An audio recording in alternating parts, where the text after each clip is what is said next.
mean, let's say what can we say? Season 5 finale, we did learn that I was his favorite growing up, which is very valid, and I'm sure you all feel the exact same way at this table. Yeah, I'll say that it'll be very interesting to see where our relationship goes, and when it comes to Murphy, maybe it's careful what you wish for when you meet your heroes, I suppose. But that's just Murphy in general. So it's going to be fun to see them interact this season. I think Jason called you the fun uncle. He's the fun uncle. With all the old crews, like the groupings and that, and now with new ones forming, where does kind of Murphy align himself? Who's he trust at the beginning of the season? Right at the beginning of the season, I think what we saw at the end of me and Amori were kind of at odds for a lot of last season, but you saw sort of a little bit of a rehash at the end of last season. It's nothing like seeing someone you love dying to kind of bring you back into their arms, I suppose. But now everything's fine, and you'll have to see if kind of our reuniting sticks, or it's like any relationship. It's like, yeah, we're kind of back in good terms right now. We'll see kind of where we go. As far as who he trusts, I'd say Murphy and Bellamy still have this real sort of respect for one another, and he's one of the people who actually does see what I could be and the good that is in me, even when it's always not there, or I take the easy way out and go the bad route. He always is kind of someone who has that respect for me. So I'd say Murphy and Bellamy have still a great deal of respect for each other. And of course, Raven and him have had such a kind of interesting journey over the years that I think has grown into a lot of respect as well. How is he going to take the news about Monty and Harper? Incredibly hard. Yep, very hard. I mean, the last thing that happened was Monty saved his life. And in a weird way, even though it's Murphy and he can sometimes be jaded and sometimes hide his emotions, there's something about that he did have respect for Monty, and even I saved his life at the end of 4, he saved mine at the end of 5.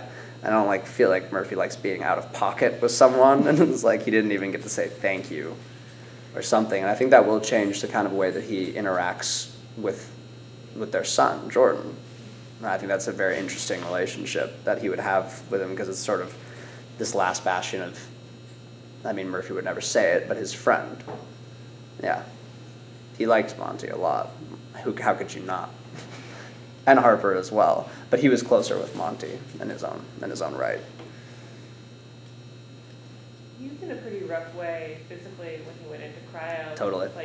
Did he get freeze-dried and fixed, or is he still going to be injured when he wakes up? No, still gonna. The injury will follow into season 6, and that will be a part of it. I will say that the lingering injury does affect him. Does that give him something to relate to Raven a little bit more? Yeah, I suppose it probably would. Yeah, I'd say he definitely kind of understands it better now. And I won't say, I'm not saying it's going to last the whole season. I'm not saying how long it's going to last. I'm just saying when he does wake up, whenever he wakes up, the injury will still go. Because I think in cryosleep, if you were healing in cryosleep, you'd also be aging. And I made that point too, and I was asking Jason before the season started. I was like, well, do I still have the sling then? He was like, I don't know. And I was like, I think he has to, because my hair hasn't grown, nothing's grown, and it's been however many years, 100-something years. If nothing of that's changing, then obviously the injury will not have had a chance to heal yet either. It's just a complete, you went in, nothing has changed, you come out. So yeah, the injury is still going to affect him a little bit.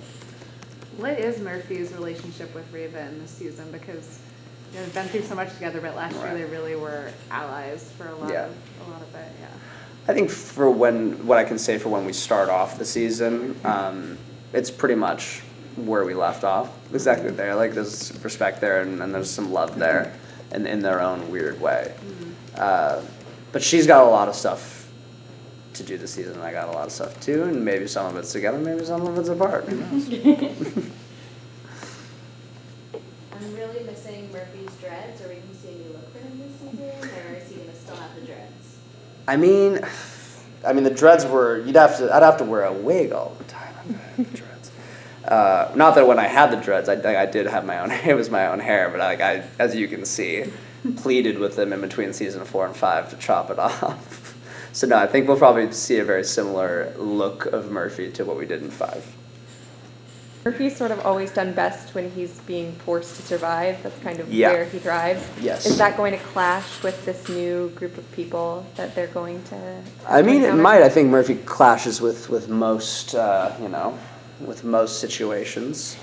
I will say that it's obviously the 100, so I don't think Murphy's going to spend the entire season sipping mimosas.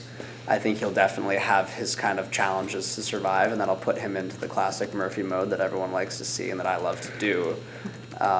And whoever is maybe old characters, new characters, whoever's interacting with it will interact with it in their own way. I'll say this. I think this season answers the most prevalent Murphy question I've ever had, and I won't say what the question is, but it answers a question that I think we've all been needing to know about him for a very long time. And it's going to be really great, and I'm still excited to kind of see where it's going. Yeah. Interesting. Your character really started the series as sort of a bad guy. Yes. And he's gotten a lot better, right? Like more unexpected death and that kind of thing. Whereas a lot of the other characters started the show as sort of the good guys, and along the way they've done terrible things. What do you think about that and Murphy in relation to those other people? Undoubtedly, I think we've met in the middle as far as the characters are concerned. Like any of us that started off on the bad side of the spectrum have kind of, the more you've learned about us, the more humanizing it has become, and I think that is what happens when you get to know, people just better in general. You see the bad and the good, and I think for the same thing with our heroes, they've been forced to kind of meet us in the middle somewhere, and that's probably why we're probably as cohesive of a unit at the beginning of the season as we've ever been as far as the group's concerned. Like most people are pretty all right with each other. We have lasting kind of stuff and still some tensions going as we always do, but yeah, I liked being the one who started off in the bad situation, because now anything I do, the audience is more willing to forgive, probably more willing to forgive me than they are to forgive the original good guys, because they hold them to a different standard than they hold me. It's great. You start off bad, or like that's the old saying. It's like you keep your expectations low, and then if you meet them, everyone's like, "Fantastic, you did great." And that's kind of it's really what I'm rolling on with Murphy right now. That it's just sort of keep the expectations low as far as morality is concerned.